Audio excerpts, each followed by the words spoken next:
Yesterday, Anthropic released a new AI model called Opus 5, and I wanted to see if it could actually replace a web designer. So I gave it one prompt, no code, no design experience, and see if it will actually build something that doesn't look like an AI slop. So if you've been putting off learning to build websites because it seemed technical, this is the easiest it's ever been, and it's about to get easier. Most people would try this, end up with something that looks fine but screams AI. Some fonts, some purple gradient, some generic layout you've seen 100 times. So that's not a tool problem, that's a process problem, and it's fixable.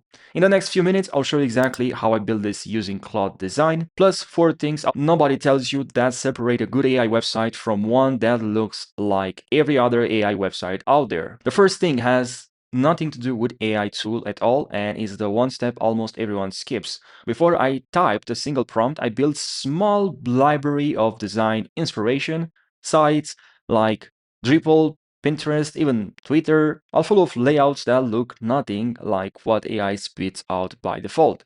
I saved the ones I like before I even open Claude, because without that, you get the average of everything, and that's exactly why so many AI websites look identical. Here's an unpopular opinion. Most people blame the AI model when their website looks generic. It's almost never the model, it's that they skipped this step.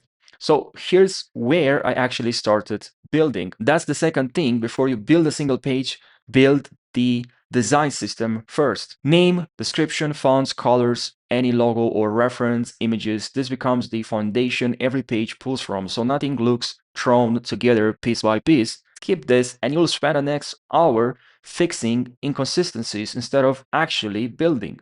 And here's the mistake almost everyone makes: asking for one final website in a single prompt. Instead, I asked for several completely different directions at once. Pick the one that felt right, then narrowed it down from there. Think of it like trying on 5 outfits before you commit, not designing one outfit, build, and hoping it fits. The fourth thing is what actually makes this feel premium instead of generic. I didn't write the whole page every time I wanted something different. I adjusted it live, font, color, spacing, and one change at a time, watching it update instantly. The back and forth is where the actual design happens, not in the first prompt. That's the whole site built in a few minutes with Opus 5 and 4 things most tutorials leave out. If this was helpful, subscribe. I'm doing a lot more of this.